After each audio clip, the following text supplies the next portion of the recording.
Welcome back to All About RX. Okay, today we're diving straight into the beta-oxidation of fatty acids. We're going to break down exactly how a single fatty acid molecule is transformed into massive amounts of usable energy. This is the absolute major pathway for the catabolism of fatty acids, and honestly, it's a beautifully efficient process once you see how all the moving parts work together. Here's our roadmap for this explainer.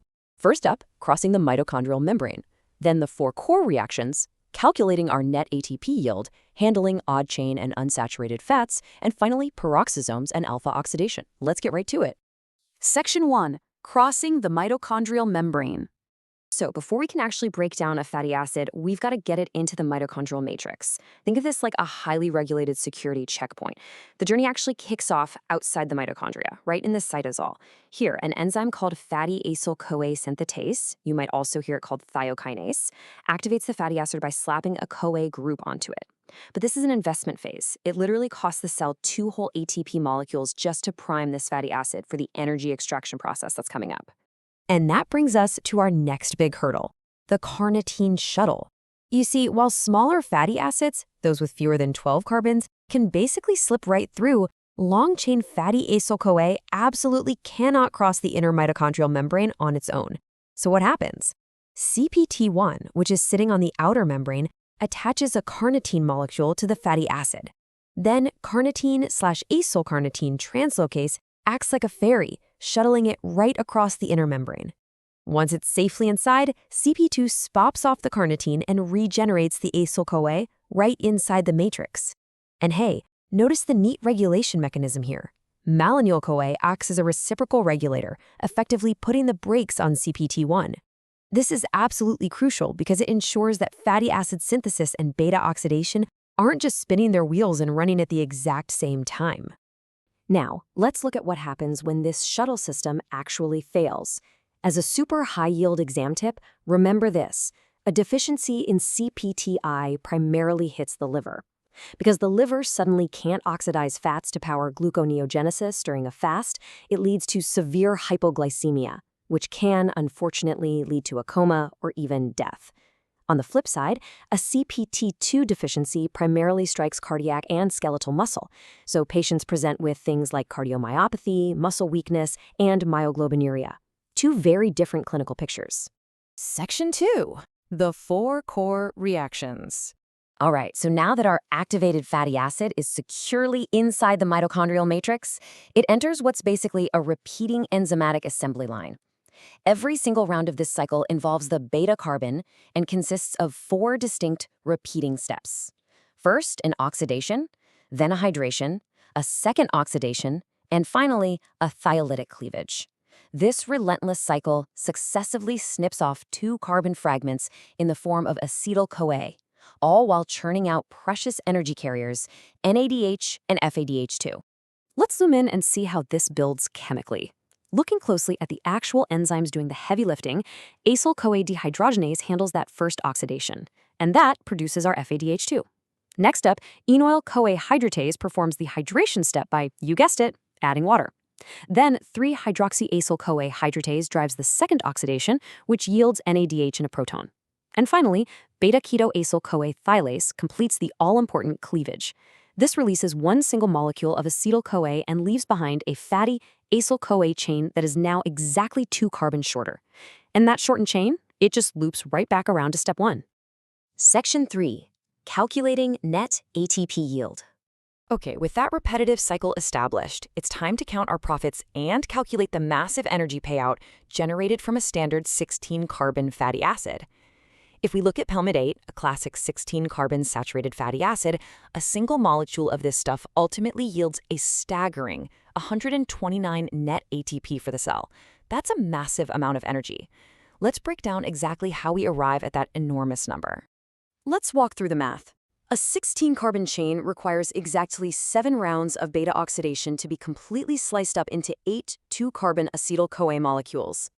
Now, those 7 rounds also produce 7 NADH and 7 FADH2. When we send those reducing equivalents through the electron transport chain, and we process those 8 acetyl-CoAs through the TCA cycle, we end up with a grand total of 131 gross ATP. Pretty impressive, right? But remember that initial investment we made back in the cytosol? Yeah. So the crucial step here is subtracting those initial 2 ATP molecules that were used for activation by fatty acyl-CoA synthetase. So 131 minus 2 gives us our final brilliant yield of 129 net ATP. Section 4. Odd chain and unsaturated fats.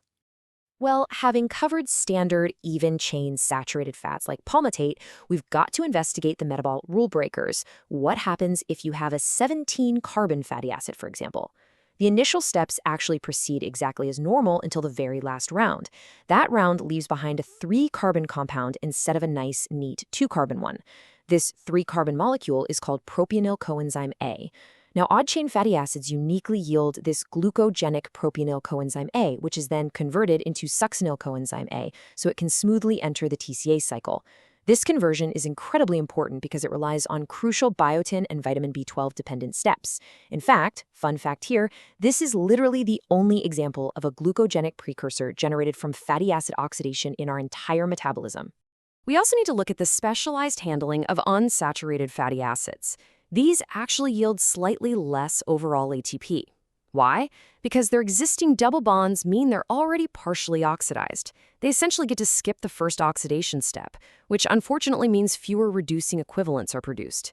Plus, they require extra helper enzymes just to untangle their bulky structure for the beta-oxidation machinery. Specifically, monounsaturated fats require an isomerase enzyme, while polyunsaturated fats need both an isomerase and an NADPH-dependent reductase to get the job done.